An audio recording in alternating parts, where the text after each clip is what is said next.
hello, good morning, good afternoon, depending on where you are. My name, as you can see from this slide, is Mark Blythe. I'm a political economist at Brown University, and I have been asked to think about three things that we could do that would make a difference in the post-COVID world. So let's get straight into that. Three easy lifts. Let's see how easy they are and what they are. So very recently, most recently, in fact, just last month, if it wasn't for the breakdown in supply chains at Amazon, I'm sure you already would have a copy of this wonderful book, Agronomy, which I've just authored with Eric Lonergan. And I'm going to talk about some of the ideas that we have in this book, which are applicable in this setting. So here's the basic setup for the book. Prior to COVID-19, the world has never been richer, and yet we've never been more angry. If you think about it, everything from the Hong Kong democracy protests, the Chile anti-inequality protests, Brexit, Trump, etc., the world has become very, very fractious and very divided. Why? We wanted to kind of get to the bottom of that, to the economics of the bottom of that. So we define agronomics as the effect generated when most people in a country believe that the economy no longer benefits them. I'm sure that rings very true for many of you who are listening today. So we started to get interested in this expression of anger. Anger is a commonplace. We see it everywhere. We accept people being angry. You accept your kids being angry at you. You expect your spouse to be annoyed with you. But we don't really think about it. And when you dive into the literature, what you find is that we can make a distinction between public anger and private anger. Public anger tends to be seen as a cry for moral outrage, a desire to be heard when one is being ignored. And there's a lot of information in public anger. And what we do is we parse it out and say, anger is a moral outrage and a desire to be heard. It is caused in part by a failure of representative institutions and a lack of faith in existing politics. Over the past 10 to 15 years, it has been caused by the failure of technocratic politics, in particular, to deliver on its promises. And that anger is a reaction to a perceived futility of action amongst the public. That what they do, what they say, what their concerns are simply don't matter to those in charge. And it's caused by, in many ways, the collapse of real wage growth and increasing inequality across the countries of the world. Now, public anger is one aspect of this, but there's also private anger. Private anger comes from the micro stressors in your everyday lives that amplify and refract public anger. Private anger is a micro stressor and a reaction to the increased uncertainty in our lives as we're asked to be more flexible, to adjust more, to take on more risk. It's manifest in a loss of confidence in ourselves and a nostalgia for an older type of politics. Brexit is a classic example of this. Private anger is amplified by the current model of capitalist growth. Massive labour and product market deregulation, the depoliticization of labour, the shift to capital in terms of the wage share and the GDP share going to capital versus labour, and ultimately the increasing existential threat of replacement by technology and redundancy through aging and the rise of precarious work. All of that together creates a world of agronomics, where we can see this public anger caused by macroeconomic crashes, moral outrage claims generated by this, and what we also call tribal energy, weaponizing anger for instrumental ends, which we see in dog whistle politics, immigration politics, heightened nationalism, and the symbiosis of media and reactionary politics. The micro stressors that we see in private anger, technological change, market reforms, and aging, all of these things come together, particularly in those moments of macroeconomic stress. And the micro side that we see of this, we see popping up in everything from armed militias to the anti-mask protests, to conspiracy theories, anti-vaccine movements, and other such things. Sign of tension and fracturing in our politics. So, as Lenin put it a very long time ago, that's Stod Elliott on the other side, what is to be done? So what is to be done? How do we fix the post-COVID world? Because what COVID did was to essentially take the anger and put it home for 3 months. It sequestered it, it sent it home, but it hasn't gone away. And as we've seen, it's already producing anger as it's coming out. The underlying problems have not been addressed. So how can we deal with these problems? Most of the approaches that you see tend to be around taxation. And while there's certainly scope for taxation, particularly in the corporate side, we want to do something about the wealth distribution in countries so that citizens feel empowered as citizens and actually have a stake in those societies and do not feel alienated from it. So how do you know a good policy when you see one? How do you know something's going to work? Well, the first one is it's easy to understand. You don't need to have a PhD or an MPA to understand what this thing is and why it might be a good idea. Second, it's neither obviously left nor right, and it can survive elections because of that. If something like a Green New Deal is obviously seen as being on the left, then those on the right will never vote for it, and they'll try and change it, and we won't get anywhere. It changes the furniture in the room. And what I mean by that is, don't think of these things as policies. Think of them as things that you put in your economy. And when you do, it changes the interactions in the room. If you have a bunch of people showing up for a dinner party and they're all cross with each other, if you give them stiff back chairs facing away from each other, it's going to be a horrible party. If you put some beanbags and couches in the room along with a bar, it changes the atmosphere in the room. So think about these as furniture when we get to them in a few seconds' time. It's effective, to use my favorite British phrase. It does what it says on the tin. And it's not based upon raising taxes for two reasons. Number one, the income distribution and wealth distribution is already so skewed that the poor can't pay them. In fact, when you look at consumption taxes and sales taxes, they already pay a majority of taxes in many countries. And the rich always evade them, particularly true at the corporate level. So what would all of that look like? So at the back end of Agronomics, we have 4 proposals, but I'm going to just give you 3 today. The first one is a citizens' wealth fund. Now, what are these things? They're a bit like sovereign wealth funds of the type that you get in places like Norway and Singapore, and they can easily be scaled up. And the whole idea behind this is to basically own a little piece of everything in a non-controlling way as equities, and then get the long-run growth in equities in that portfolio, and to basically make cash from it. Now, here's what we do now. When there's a financial crisis or any other type of economic crisis like COVID, central banks buy assets and cut rates. What happens is when there's big economic shocks, investors get freaked out and they dump their equities because they don't think the companies are going to be able to justify the price they paid for these shares because of the economic shock. And what do they want instead? They want government debt because that's the safe asset that'll see them through the crisis. Now, what that means is the government's cost of capital moves inversely to the private sector. I'll get back to that in a minute. But what we do just now anyway is the central bank steps up, buys assets and cuts rates. When the crisis is over, they hand these assets back to the private sector. And the costs fall on those that have no assets, austerity. So if you think of the 2008 crisis, in very short form, that's what happened. Central banks around the world did quantitative easing, asset purchases, recapitalizations. It blew a huge hole in debts and deficits. And then the price for that was basically belt tightening, particularly in Europe, which affected those who had no assets. So in a sense, there's this wonderful asymmetry, or not wonderful at all, this sad asymmetry, where those who have the assets are the ones that get the insurance, but the costs of the insurance are paid for by the public who don't have the assets. Now, here's what we should do instead. Remember that thing I said about the government's cost of capital moving inversely to the private sector?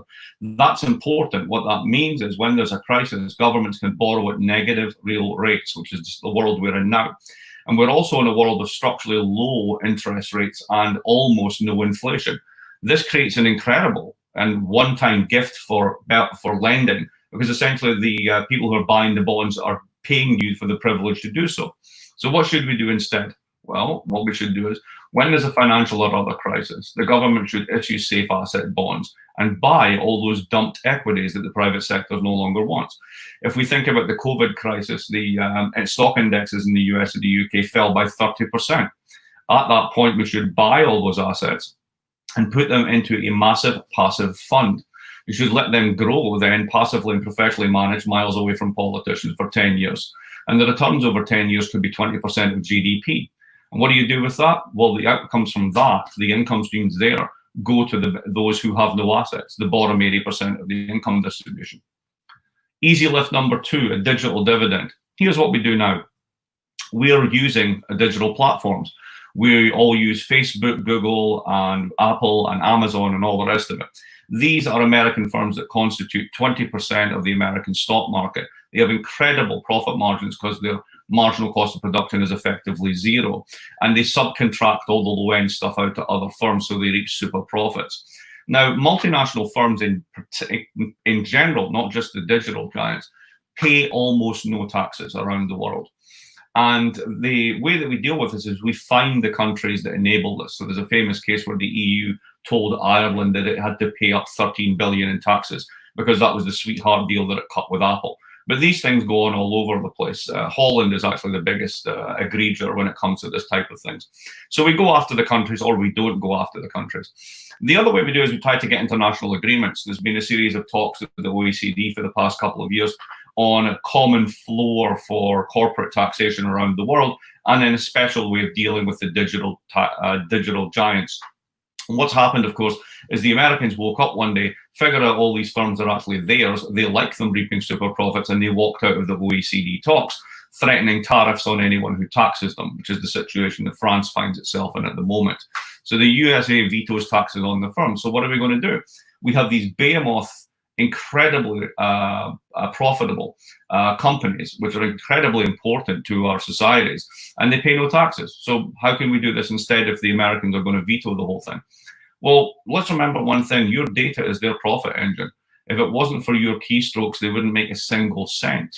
No, so let's make an analogy to mobile phones. When we set up 5G, what states do is they auction bits of the spectrum, and then companies get to rent that bit of the spectrum in exchange for cash. So what we should do is have national data trusts where citizens can opt to sell into the trust, and then the trust sells the data for limited periods to these firms. That way they have a data license for 5 years, and it's not money for nothing or a tax. What it is a revenue for a share of a property right, because as I said at the start, your data, that's a property right, is their profit engine. It's about time they should start paying for it. So think of these two things together. You have a long run growth to attack inequality and finance social investment through the Citizens Wealth Fund. But you also have fuel going into that all the time from a digital dividend. And the more that the economy becomes digital, the more revenue you can get through this. And again, it's not a tax, it's a license for a property right. And then easy lift number 3, helicopter money. And back in 2014, my co-author Eric and I wrote a piece for Foreign Affairs about how what central banks were doing with quantitative easing was incredibly wasteful. And a simple analogy to think about it is the following.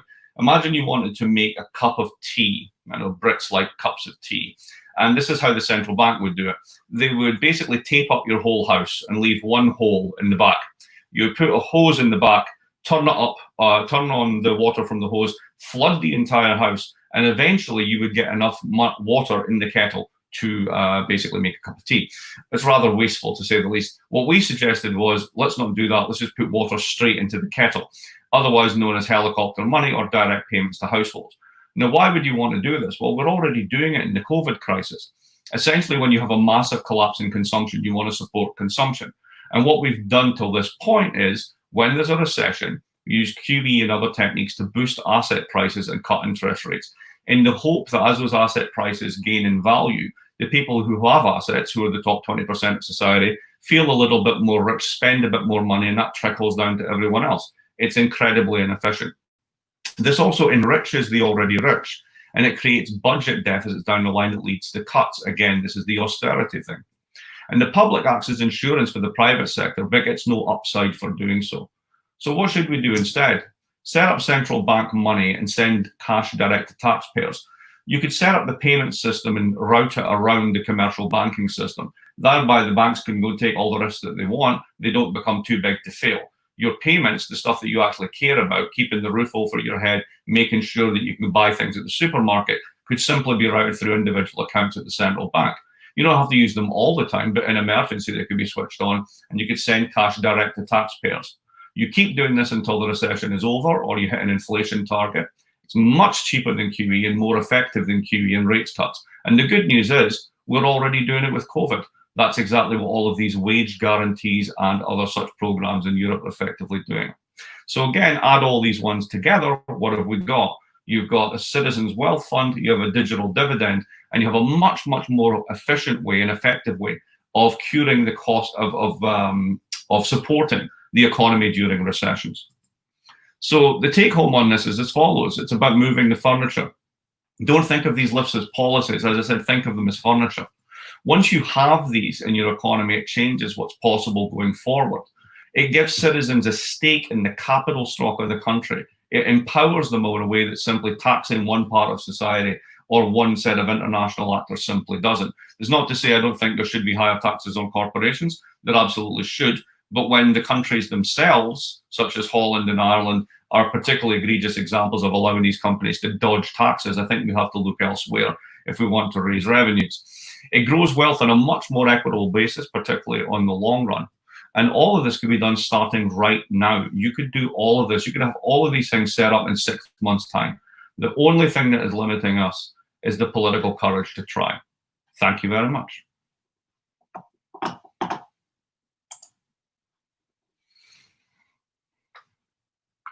So I'm here, and I think now what we do is look for questions. So you're waiting for some questions. Okay, that's reasonable. Okay, one moment. We're good.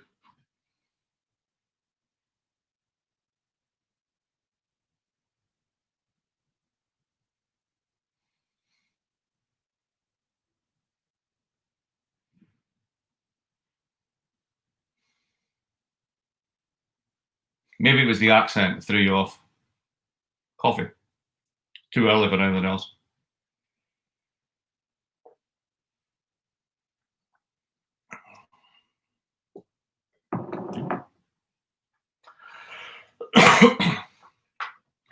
So while we're waiting, I can talk about the fourth idea in the book if you want, which is dual interest rates. It's already been done at the ECB, but they need to do it at scale and extend it to things like mortgages, so it really matters. No, there's a bit of a delay. Okay, that's fine, then I'll wait. Anyway, dual interest rates are cool because you can really target lending with a negative rate, and then you can pay depositors a higher positive rate. Central bank takes a hit on the spread, but then we all benefit from the growth.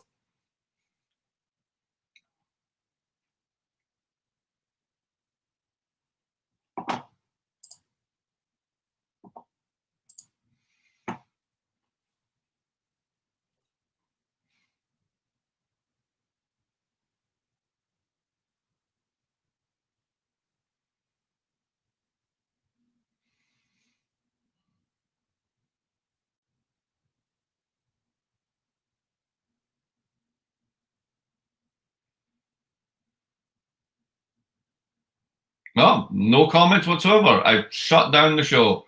That's surprising, but there we go. Well, I hope you find these ideas provocative, useful. And if you want to know more, go buy the book. It's very easy to remember the title, Agronomics. All the very best.